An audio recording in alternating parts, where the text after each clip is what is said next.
अस्सलाम वालेकुम नाजरीन, मैं हूं बिलाल ज़फ़र। आप देख रहे हैं हमारा कनाडा। मैं आपसे मुखातिब हूं कनाडा के खूबसूरत सूबे ओंटारियो से। आज स्नो स्टॉर्म वार्निंग है, बहुत ही ज़्यादा बर्फ़ पड़ने वाली है आज और कल। तो मैंने सोचा आपको मौसम का हाल दिखाता हूं, ख़ास तौर पे जब इतनी वार्निंग दी गई है स्नो स्टॉर्म की, तो कैसी सूरत हाल है। और इवन हमारे अपने भी कुछ इक्विपमेंट के स्टार्टअप्स थे, लेकिन अब पता नहीं वो होंगे या नहीं because of the harsh weather. Because startups तभी होते हैं जब वेदर काम हो। तो सबसे पहले इस वीडियो को एक थम्स अप देते हैं, और अगर अभी तक आपने चैनल को सब्सक्राइब नहीं किया हुआ तो प्लीज़ सब्सक्राइब कर लें। तो नाजरीन, कनाडा में इस बार रिकॉर्ड बर्फ़ पड़ी है। मुझे कनाडा में रहते हुए अब 2 साल हो गए हैं, लेकिन इतनी ज़्यादा बर्फ़बारी पहले साल भी नहीं हुई थी। लास्ट विंटर्स तो बहुत ही कूल थे, कोई इतनी ख़ास ना बर्फ़बारी पड़ी, ना ही टेम्परेचर्स बहुत लो गए थे, यानी जो 2024 का जनवरी फरवरी था।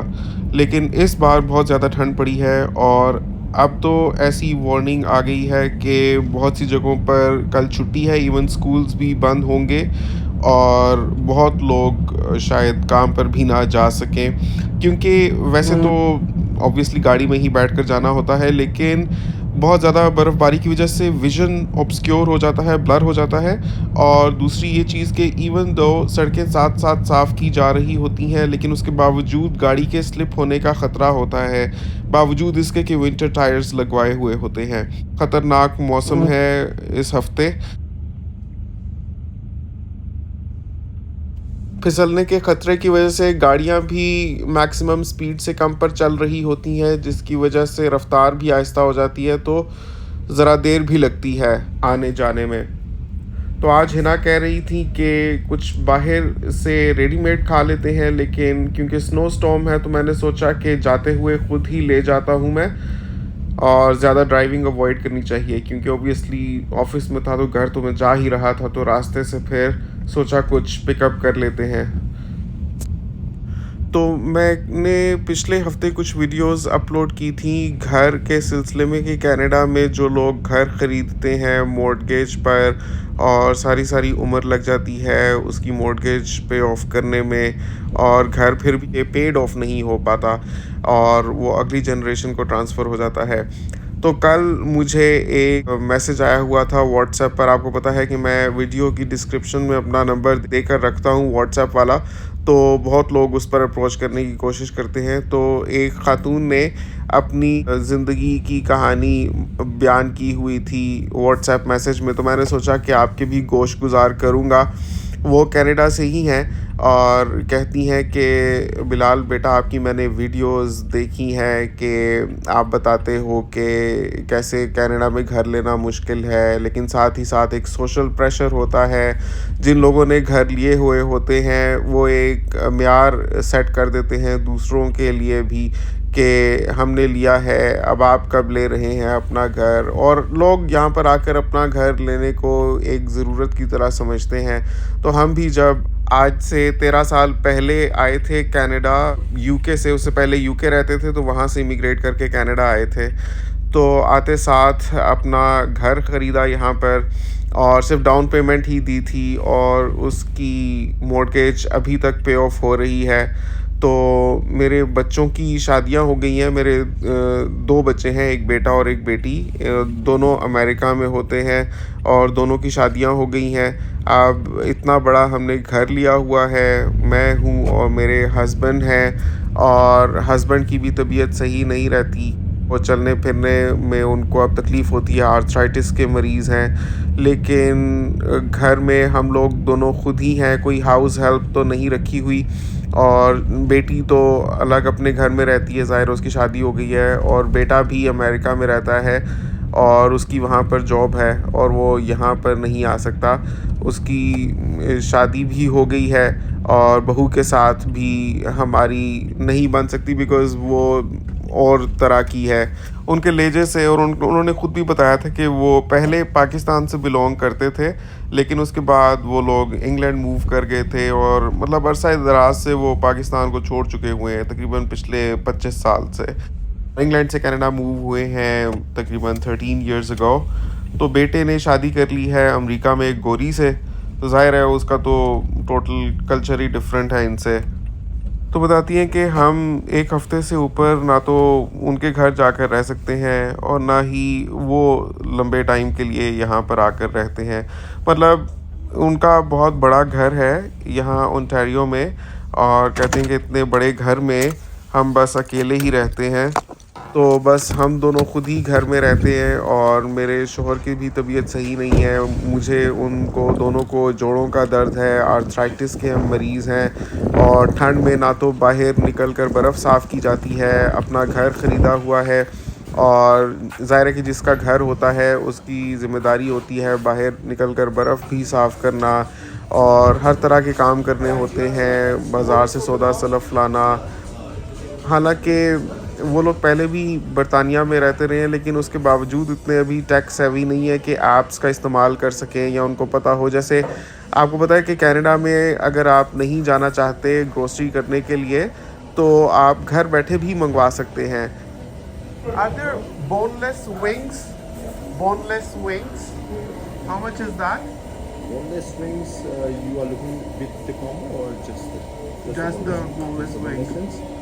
That will be around $8.99, $9. $9. Okay, what are the flavors? Flavors, we have all those flavors available. How many are they? How many? How many are they in one 6. order? 6. Can I have 2 of garlic, 2 signatures, and 2 ghost peppers? No, we cannot make that way. We can choose one sauce for 6 dishes. तो viewers निघत नाम है उनका जिनका मुझे message आया था। उनका किस्सा मैं आपको बाकी बताता हूँ, कंटिन्यू करता हूँ। पहले मैं ऑर्डर दे देता हूँ यहाँ पर। मैं सोच रहा था कि 2-2 हर फ्लेवर के ट्राई करूँ, लेकिन वो कह रहे थे कि 6 हम एक ही तरह के बना सकते हैं एक ऑर्डर में। तो मैंने सोचा कि हॉट वाले ऑर्डर कर देता हूँ, सिग्नेचर हॉट। तो यहाँ ऑर्डर तो मैंने ऑफिस से निकलते हुए ही दे दिया था 1 लार्ज बॉक्स का, लेकिन यहाँ पहुँचा तो बोनलेस विंग्स का भी मूड बन गया बिकॉज़ विंग्स हमेशा बोन्स के साथ ही खाए हैं। तो मैंने सोचा कि इस बार ट्राई करता हूँ कि इनके सिग्नेचर बोनलेस विंग्स कैसे होते हैं। तो मैंने उनको भी ऐड करवा दिया था इसी ऑर्डर में। तो टोटल तकरीबन $21 बिल बना था। अभी तो टैक्स नहीं है, टैक्स ब्रेक चल रही है, वरना इस पर फिर टैक्स भी चार्ज होता है और टैक्स ब्रेक बस अब ख़त्म होने ही वाली है, शायद मिड फरवरी में ख़त्म हो जाएगी। उसके बाद हर चीज़ पर टैक्स होगा। तो अभी ये पिछले तकरीबन शायद 1.5 महीने से टैक्स ब्रेक चल रही थी कि आप जो भी डाइन आउट करने जाते हैं, रेस्टोरेंट किसी भी जाते हैं, चाहे आप पिकअप करते हैं, कुछ भी होता है। और बहुत से ग्रोसरी के आइटम्स पर भी टैक्स ब्रेक थी, मतलब टैक्स चार्ज नहीं हो रहा था, लेकिन अब फिर से कंटिन्यू होगा। साथ-साथ मैं खिड़की से बाहर देख रहा था, अभी तूफ़ान बस शुरू ही हुआ था, लेकिन मेनली रात में ये ज़ोर पकड़ेगा और कल के दिन काफ़ी तेज़ तूफ़ान है।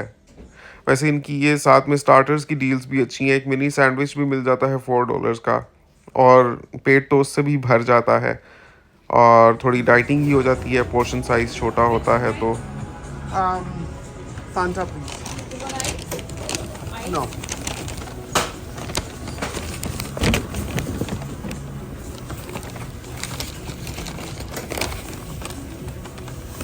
तो साथ में ड्रिंक भी थी क्योंकि ये कॉम्बो ऑर्डर था। तो 1 लार्ज बॉक्स जो था उसमें एक लेग पीस था, एक थाई पीस था और ड्रिंक थी और एक साइड थी। साइड पर मैंने फ्राइज़ ले लिए थे और साथ में बोनलेस विंग्स ले लिए थे। तो बस ये चीज़ें पैक करवा के अब मैं जा रहा था।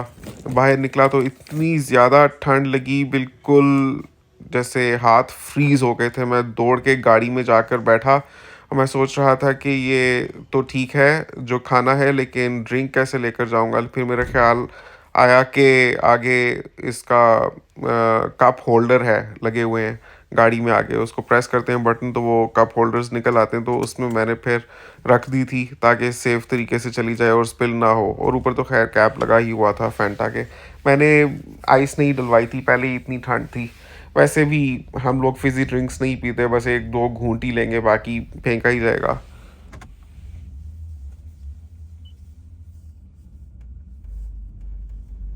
ये देखें बर्फ़ हटाने वाली मशीन खड़ी हुई है, ये साथ-साथ हटाती जाती है और ये नमक भी छिड़कती जाती है सड़कों पर, जिसकी वज़ह से बर्फ़ तो पिघल जाती है लेकिन गाड़ियाँ रस्ट पकड़ सकती हैं। इसलिए गाड़ियों का रस्ट ट्रीटमेंट करवाना भी यहाँ पर बहुत ज़रूरी है वक्तन फ़वक्तन। साल में कम से कम 1 दफ़ा तो करवा ही लेना चाहिए मेरे ख़्याल में। तो वैसे मैंने अपने फ़ेस की तरफ कैमरा रखा हुआ होता है, लेकिन आज मैंने सोचा कि मैं बाहर के मनाज़िर आपको दिखाता हूँ, क्योंकि वैसे भी अभी तूफ़ान स्टार्ट हो रहा था। और दूसरा ये कि आपको मेरा शहर भी देखने मिल जाए, क्योंकि लोगों को बहुत तजस्सुस है कि मैं ओंटारियो में कौन से शहर में रहता हूँ। शहर तो क्या, बल्कि इसको एक कस्बा कहूँगा मैं, लेकिन बहुत ही ज़बरदस्त जगह है। आप नीचे कमेंट करें, फिर मैं आपको बताऊँगा कि किसका गेस ठीक है। और आप लोगों ने सबने कमेंट करना है। ये आपको बता देता हूँ कि है ओंटारियो में ही, साथ-साथ आप देखते जाएँ और गेस करें। अच्छा, तो अब बात को वहीं से शुरू करते हैं जहाँ से मैंने पॉज़ किया था कि मुझे निघत, जो मेरी सब्सक्राइबर हैं, मुझसे तो ख़ैर उम्र में बहुत बड़ी हैं, मैं उनके बेटे की उम्र का ही हूँगा, तो उनको आंटी कहना मुनासिब होगा। तो मुझे निघत आंटी का जो मैसेज आया था, उसमें वो बता रही थी कि इवन दो पाकिस्तान छोड़े हुए अरसा दराज़ हो गया है, लेकिन कभी ठीक से ना तो इंग्लिश सीख सके, और बोल तो लेते हैं, समझ भी लेते हैं, लेकिन जो रवानी होती है, जैसे हम लोग आते ही यहाँ पर एक्सेंट भी पकड़ लेते हैं और तेज़ी से बोलने लग पड़ते हैं, शायद क्योंकि हम अभी का जो एजुकेशनल सिस्टम ही है ना, वो ही बहुत कॉम्प्लेक्स हो गया है पहले के मुकाबले में। सो समहाउ बहरहाल जो उस एज कैटेगरी के लोग हैं, उनमें से बहुत से मैंने देखा है कि इवन दो बाहर काफ़ी अरसे से रह रहे होते हैं, फिर भी इंग्लिश में उनकी फरावानी नहीं होती। और इसी तरीके से जिस तरह से हमारे पाकिस्तान में बड़े बूढ़े मोबाइल्स यूज़ तो कर लेते हैं, लेकिन ऐप्स यूज़ करने में उतने तेज़ नहीं हैं वो, जितने हम लोग हैं। इसी तरह से यहाँ पर भी जो इवन दो मूव करके आ चुके हैं, लेकिन उसके बावजूद उनको इतने अच्छे तरीके से यूज़ करना नहीं आता। तो बता रही थी कि उनको ग्रोसरी लाने में भी दिक्कत होती है, क्योंकि अब जो उनके शौहर हैं, उनको ठीक से नज़र नहीं आता, बीनाई कम होती जा रही है, और साथ में आर्थराइटिस के भी मरीज़ हैं, तो उनको ही जाना पड़ता है, क्योंकि दोनों बच्चे तो अमेरिका में हैं, तो ग्रोसरी लाते हुए भी मुश्किल का सामना होता है। तो आंटी ख़ुद तो घर से ज़्यादा निकलती ही नहीं है, क्योंकि उनको भी आर्थराइटिस का प्रॉब्लम है, और उनको ठंड भी ज़्यादा लग जाती है जैसे ही बाहर निकलती हैं तो, और जिसकी वजह से घुटनों में शदीद और भी तकलीफ़ बढ़ जाती है, और साथ में नज़ला ज़ुकाम और आँखों में भी इरिटेशन शुरू हो जाती है। तो she prefers to stay at home, तो अपने शौहर को ही बाहर भेजती हैं। फिर फ़ोन पर उनको डिक्टेट करती हैं कि क्या लाना है, तो वो गंदुम बताती हैं तो वो चना ले आते हैं, और वो लीमू बताती हैं तो वो खरबूजा ले आते हैं। उनको ठीक से समझ नहीं आता। तो बता रही थी कि प्रैक्टिकल लाइफ में जो आपकी मैं वीडियोस देखती हूँ कि ऑब्वियसली आप अभी जवान हो, कनाडा आए हो, आपकी अपनी फैमिली, आपका दिल करता है आपका अपना घर हो, और आपको बहुत बड़े-बड़े घर जो आप देखते हो, उनमें रहने वालों की ज़िंदगी बिल्कुल ऐसे मुकम्मल महसूस होती होगी कि जैसे इनकी ज़िंदगी में तो कोई गम है ही नहीं और कोई प्रॉब्लम है ही नहीं। देखो, इन्होंने अपने-अपने घर ले लिए हैं, अपने घरों में रह रहे हैं, कितने खूबसूरत घर हैं, वेल कंडीशन्ड और वेंटिलेटेड, और सर्दियों में गर्म, गर्मियों में ठंडे। पीछे सिर्फ मतलब हॉल है और किचन है और कमरे ऊपर हैं, और मतलब कि इतना स्पेशियस, साथ में बैकयार्ड भी है, पैटियो भी है, और गराज में 2-2 गाड़ियाँ खड़ी हो जाती हैं, और इतनी ग्रीनरी है और इतना खूबसूरत है, मार्केट से करीब, और देखने में भी कितने प्यारे घर हैं। लेकिन इन घरों के अंदर रहने वाले जो इंसान हैं, उन इंसानों की ज़िंदगी के वैसे ही मसाइल हैं जैसे किसी के भी होते हैं। और बेटा, आप समझते होंगे कि आप कनाडा आए हुए 2 साल हुए हैं तो मुश्किल से गुज़र रहे हो, लेकिन हम हालांकि यहाँ पर होम ओनर्स हैं, लेकिन हमारी ज़िंदगी में जो मसाइल हैं, मैं दुआ करती हूँ कि आपकी ज़िंदगी में कभी ना आएँ। कि ऑब्वियसली जब हमें भी शुरू में घर मिला था तो हमें भी बहुत खुशी हुई थी, लेकिन वक्त गुज़रने के साथ साथ आपकी प्रायोरिटीज़ चेंज होती जाती हैं, और आपकी ज़िंदगी में जिस जिस तरह से जो मरहले बदलते जाते हैं, आपकी मुश्किलात जो चेंज होती जाती हैं, तो आपका पर्सपेक्टिव ज़िंदगी का बिल्कुल बदल जाता है। अब इवन दो हमारे पास अपना खुद का इतना बड़ा घर है, लेकिन it's more like a liability for us then a blessing, because अगर हम मियाँ बीवी को ही गुजारा करना होता एंड में, तो हम तो किराए पर भी रह सकते थे, और वहाँ हमारे लिए ये आसानी होती कि हमें बर्फ़ भी साफ़ ना करनी पड़ती, क्योंकि हमने तो घर यही सोच कर लिया था कि हमारा बेटा भी हमारे साथ रहेगा। उस वक़्त तो यही सोच थी कि चलो अपने बुढ़ापे का सहारा है, बेटा साथ होगा, उसको घर की ज़रूरत होगी। हमें क्या पता था कि बेटा हम पढ़ने भेजेंगे अमेरिका तो उधर ही जॉब करने लग पड़ेगा और फिर वहीं शादी कर लेगा और ऐसा सिलसिला हो जाएगा कि ना वो हमारे साथ रह सकेगा, ना हम उसके साथ रह सकेंगे। तो हमने जो आज से तकरीबन 13 साल कबल ये घर लिया था और तब से इसकी किस्तें भरते आ रहे हैं। तो ज़िंदगी कुछ इस ढंग से चेंज हुई है कि अगर आज जिन सर्कमस्टांसेस में हम हैं, इनका हमें उस वक़्त पता होता जब हम घर ले रहे थे, तो शायद हम कभी भी ना लेते। बिकॉज़ ना वो बेटा हमारे साथ रह सकता है। अब इतने बड़े घर को सँभालना हमारे लिए अलग मसला है। हाउस हेल्प मैनेज करना, उसको पैसे देना कनाडा में अपने आप में एक प्रॉब्लम है। हम दोनों को खुद ही अपने काम करने पड़ते हैं और हम अब उम्र के उस हिस्से में हैं कि कुछ पता नहीं है कब वक़्त पूरा हो गया हो। तो अभी तो चलें हम दोनों को एक-दूसरे का आसरा है, लेकिन अल्लाह जाने कब वो घड़ी आ पहुँचेगी सर पर जैसे एक नंगी तलवार लटक रही है। क्योंकि जानते हैं उम्र के उस हिस्से को पहुँच चुके हैं जिस तक पहुँचते-पहुँचते बहुत लोग इस जहान फ़ानी से कूच कर चुके होते हैं। तो हम तो फिर भी अभी तक ज़िंदा हैं। तो कब हम में से कोई एक चला जाएगा, उसके बाद दूसरे की क्या ज़िंदगी रह जाएगी। अगर मैं फ़ौत हो जाती हूँ तो मेरे हस्बैंड की इस कनाडा में अकेले इतने बड़े घर में क्या लाइफ़ है, और अगर वो फ़ौत हो जाते हैं तो फिर मैं क्या करूँगी। बेटा वहाँ पर ऐसा मसरूफ़ है अपनी जॉब में और ऑब्वियसली उसकी शादी भी हो गई है कि बहुत मुश्किल है और मेरी अपनी बहू के साथ अंडरस्टैंडिंग नहीं है बिल्कुल भी।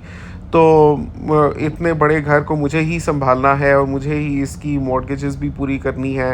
यहाँ वो हिसाब नहीं है कि बहू आई है तो कुछ हमारी भी मदद हो जाएगी, बल्कि कभी अगर बहू आती है थोड़े दिनों के लिए तो उसके सामने ट्रे भी मुझे ही लगानी पड़ती है और उसकी पसंद की सारी चीज़ें बनानी पड़ती हैं। मैं ये कोई गिला नहीं कर रही, लेकिन दिल में ख़्याल आता है कि हमने भी अपने सास-ससुर की बहुत खिदमत की है और अब हम उम्र के उस हिस्से में पहुँच चुके हैं कि थोड़ा हमारा भी हक बनता था।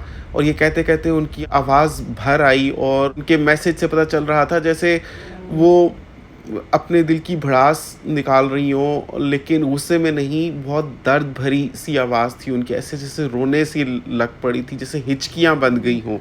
और सुनते-सुनते भी मुझ पर भी रिक्कत तारी हो गई। बड़ी मुश्किल से मैंने पूरा मैसेज सुना। कहती हैं कि बेटा ऑब्वियसली कंट्रीब्यूट करता है, लेकिन इस घर को मैनेज करना अपने आप में एक बहुत बड़ा मसला है। इसको साफ़-सुथरा रखना, इसकी सफाई करना, बिकॉज़ ऑब्वियसली नीचे के लाउंज की भी सफाई करनी होती है, ऊपर भी सारे कमरों की सफाई करनी होती है।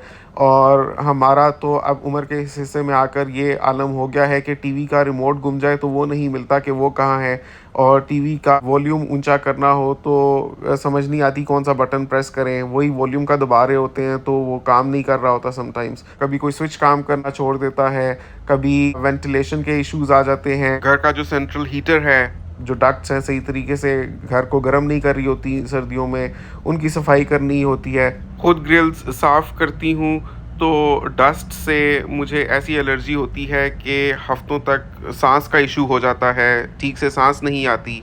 उनकी सफाई करने के लिए हम जब कॉन्ट्रैक्टर्स ढूँढते हैं तो अभी ये हुआ था कि पिछले महीने सफाई करवाई थी, $500 लेकर चले गए और अभी भी वैसे का वैसा मसला है। तो घर में मसाइल अलग उठते रहते हैं। इतने बड़े घर को आप देखकर समझते हो कि इनकी ज़िंदगी बिल्कुल कंप्लीट होगी और बहुत खूबसूरत होगी। इस घर को पालना हमारे लिए एक मसले से कम नहीं है और मुझे लगता है कि जितने हम सिमटे हुए होते और हमारे पास बिलॉन्गिंग्स कम होती, हम उतना अपने आप को वेट फ्री महसूस करते, हल्का-फुल्का महसूस करते, हमारे पास कोई लायबिलिटीज़ ना होती। अभी हालाँकि हम उम्र के इस हिस्से में पहुँच चुके हैं कि मेरे हस्बैंड के लिए काम करना भी मुश्किल है। पहले तो वो टैक्सी चलाते रहे हैं, लेकिन अब वो उनको उतने अच्छे तरीके से नज़र नहीं आता तो वो घर में बैठ गए हैं। लेकिन घर का टैक्स तो हमें देना ही होता है। एक तो हम मॉर्टगेज दे रहे हैं, साथ में हमें प्रॉपर्टी टैक्स भी अदा करना है और करते ही रहना है। तो हमारे लिए हर चीज़ प्रॉब्लम है, ग्रोसरी लाने से लेकर घर को मैनेज करने से लेकर बाहर की बर्फ़ साफ़ करना, और साल में कभी ईद पर एक ईद और दूसरी ईद होती है तो मेरे जो बहन भाई हैं और मेरे हस्बैंड के बहन भाई हैं हम सब इकट्ठे हो जाते हैं। तो चलो वो अच्छा लगता है कि एक हमारे पास बड़ा घर है, बड़ी स्पेस है कि पूरी फैमिली उसमें आकर समा जाती है और फंक्शन हो जाता है। फंक्शन क्या होता है, एक दावत ही होती है। लेकिन apart from those two prominent events जो ईद के होते हैं, घर खाली ही रहता है सारे साल और तमाम रिश्तेदार अपने अपने कामों में बिज़ी होते हैं। सबकी अपनी अपनी लाइफ चल रही है, अपनी अपनी जॉब्स चल रही हैं, किसी के पास ज़्यादा वक्त ही नहीं होता। कभी कभार फ़ोन कर लें तो कर लें। तो बस मतलब हम दोनों बूढ़े मियाँ बीवी इतने बड़े से घर में अकेले घूमते फिरते रहते हैं और कमरे से तंग आ जाएं तो नीचे टीवी लाउंज में आ जाते हैं, टीवी लाउंज से तंग आ जाएं तो किचन में चले जाते हैं, किचन से दिल भर जाए तो वापस ऊपर जाकर टीवी देख लेते हैं। लेकिन सीढ़ियाँ चढ़ना उतरना अपने आप में मसला है। तो फिर मैंने उनको फ़ोन किया, मैंने उनको बहुत तसल्ली दिलाने की कोशिश की। मैंने कहा कि आप फिर सब कुछ छोड़-छाड़ के पाकिस्तान क्यों नहीं चले जाते? कहते हैं आप पाकिस्तान हम कैसे जाएँ? पाकिस्तान को छोड़े हुए हमें तकरीबन 26 साल हो गए हैं। पाकिस्तान में एक भाई हमारा रहता था, अब उसका भी इंतकाल हो गया है। वालिद-वालिदा तो बहुत पहले ही फ़ौत हो गए थे। पाकिस्तान में अब हमारा कोई भी नहीं है। अब हम वहाँ से निकल आए हैं और यही है हमारे पास जो है। तो नाज़रीन, इनकी कहानी ने मुझे अंदर से झंझोड़ दिया और मेरी ज़िंदगी का ज़ाविया ही तब्दील करके रख दिया। ये प्यारे-प्यारे घर जिनमें मुझे इतनी कशिश महसूस होती थी, मैंने सोचा कि हाँ, एक वक़्त तक इनमें रहने का मज़ा भी है, लेकिन ज़िंदगी बदस्तूर चलती जाती है और इंसान मुख्तलिफ़ मराहिल तय करता-करता बिल-आखिर नातवाँ, बूढ़ा और कमज़ोर हो जाता है। और उस वक़्त उसके हाथ आई ये इक्विटी और ये जायदाद समटाइम्स ब्लेसिंग से ज़्यादा लायबिलिटी बन जाती है।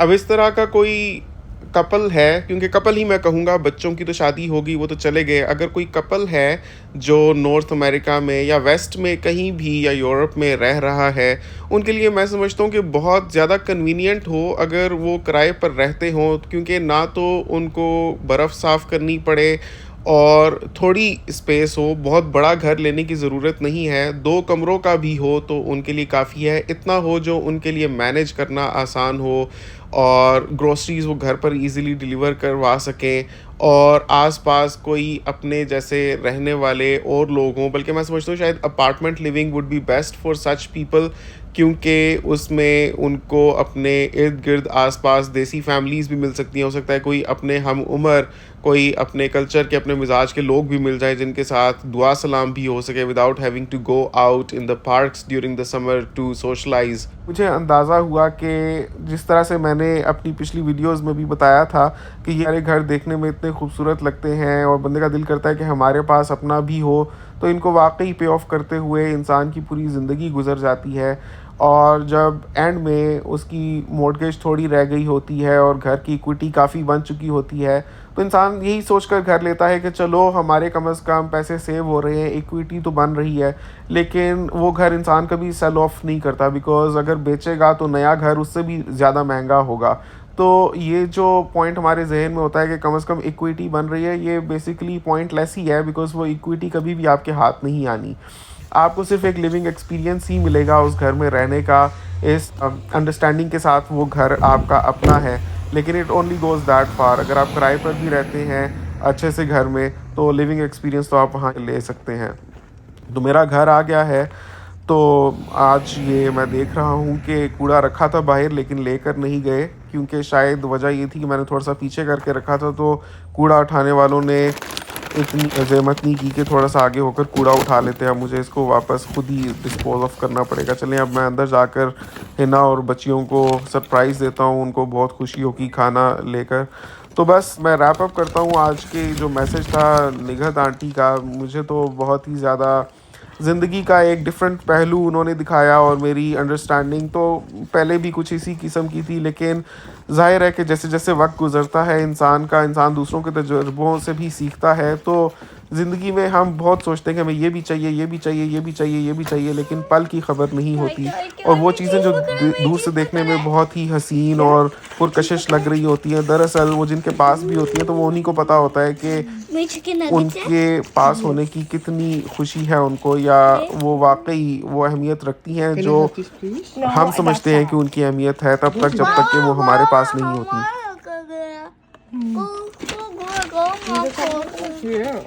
तो बस इस दुनिया में और इंसान की साइकोलॉजी भी कुछ ऐसी है कि जो चीज़ें हमें मिल जाती हैं हम फॉर ग्रांटेड लेते हैं, और जो नहीं होती बस उसके लिए तरसते रहते हैं। हमें चाहिए कि बस जो अल्लाह ताला ने अता फरमाया है उसमें सब्र शुक्र से रहें। Boneless wings. Boneless wings. तो हिना और बच्चियाँ बहुत खुश हुई थी और बहुत मज़े का खाना था। उम्मीद करता हूँ आपको आज की वीडियो बहुत पसंद आई होगी, और ये जो सब्सक्राइबर थी और इस तरह के जितने भी लोग हैं इन लोगों के लिए भी आप लोग दुआ करें कि अल्लाह ताला इनकी ज़िंदगियों में आसानियाँ लाए।